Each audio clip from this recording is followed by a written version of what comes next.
Look around the space you're in right now. And what does it tell you about where your mind is? There's something most people never stop to consider, that the state of the space around you is rarely just about cleanliness. It's a mirror, a quiet, honest mirror that reflects things about your inner world that you might not be ready to say out loud.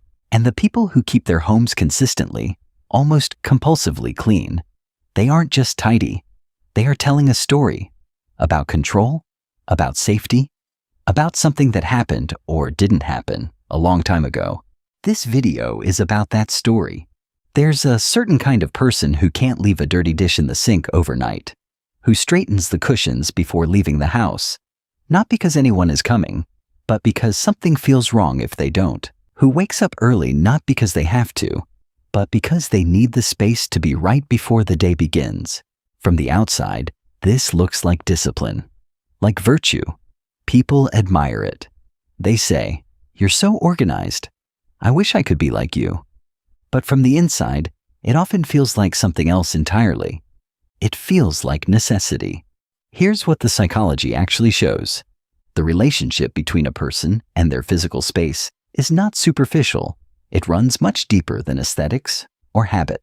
For many people, particularly those who grew up in environments that felt unpredictable, chaotic, or emotionally unsafe, the home becomes something the childhood never was, a place they could control.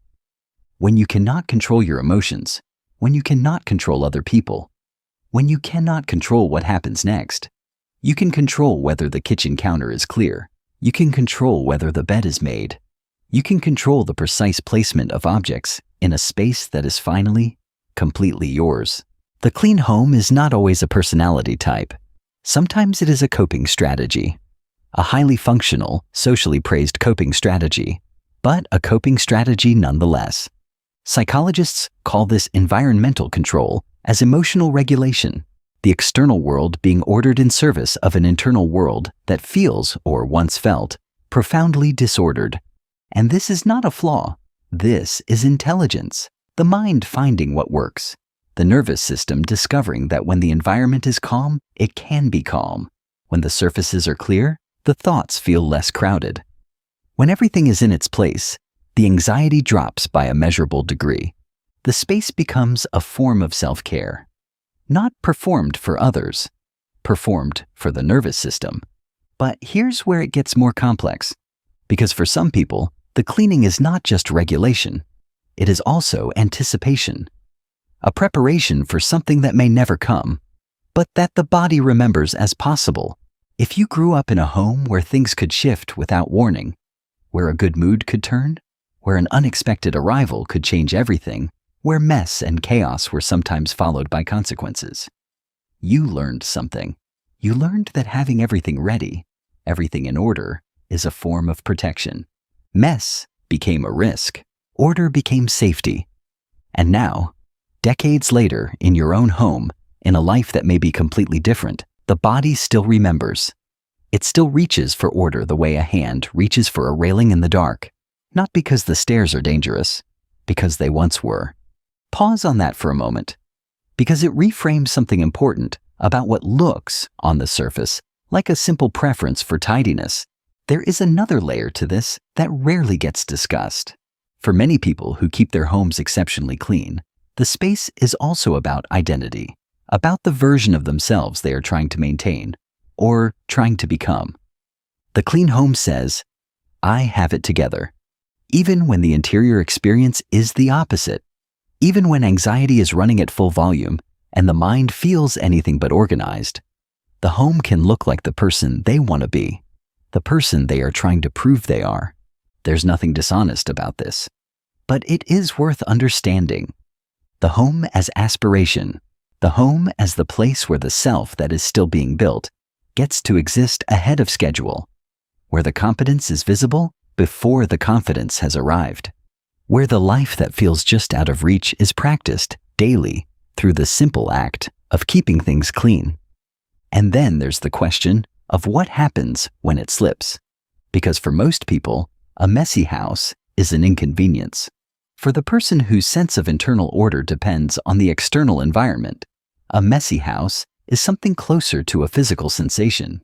a low-level dread, a background noise that makes concentration harder, rest impossible, presence difficult. They don't choose to feel this way. The nervous system simply responds. And often, the people who love them don't understand this. They say, "It's just a mess. It'll take 20 minutes to clean up. Relax." But relaxing is precisely what the mess makes impossible. The relax and the clean are not separate options. For this kind of person, the clean is the relax. They are the same thing. Here is the turning point. Understanding why you need the space to be ordered is not the same as being trapped by that need. Awareness changes the relationship. It doesn't erase the impulse, but it softens the edges of it. It allows you to ask, is this the regulation strategy I need right now? Or is it the anxiety reaching for control in a situation where control isn't actually what's required? Sometimes cleaning the house when you're upset is exactly what you need. Sometimes it's a way of avoiding what you actually need. The difference, and this is the difficult part, is something only you can feel. The goal is not to stop needing order. The goal is to hold the need with understanding rather than shame. To recognize that the person who straightens the cushions before leaving isn't rigid or compulsive. They're someone whose nervous system learned, at some point, that order was the language of safety. And that language, once learned, is not easily unlearned, nor does it need to be. Because here is what is also true. The people who keep their homes consistently clean are often also the people who show up consistently for others, who notice when something is off before it's been said aloud, who create spaces, physical and emotional, where other people feel held, received, cared for. The same attentiveness that goes into the home goes into the relationships. The same care. The same desire for things to be right.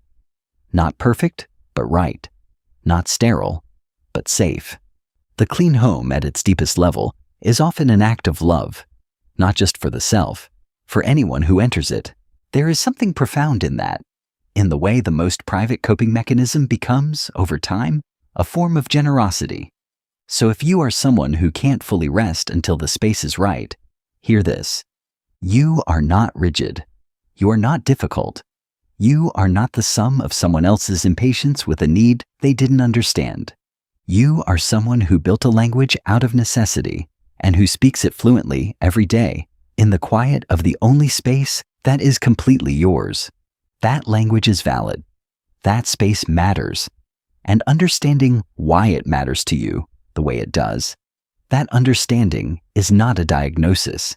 It is a door.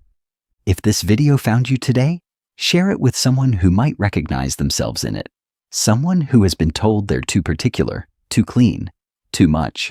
Someone whose home is the one place where everything finally makes sense. And if you want to keep exploring the hidden psychology of everyday behavior, the invisible reasons behind the things we do and feel, subscribe to Inner Psychology and follow along. Because the ordinary things we do reveal the most extraordinary things about who we are. That's why we're here.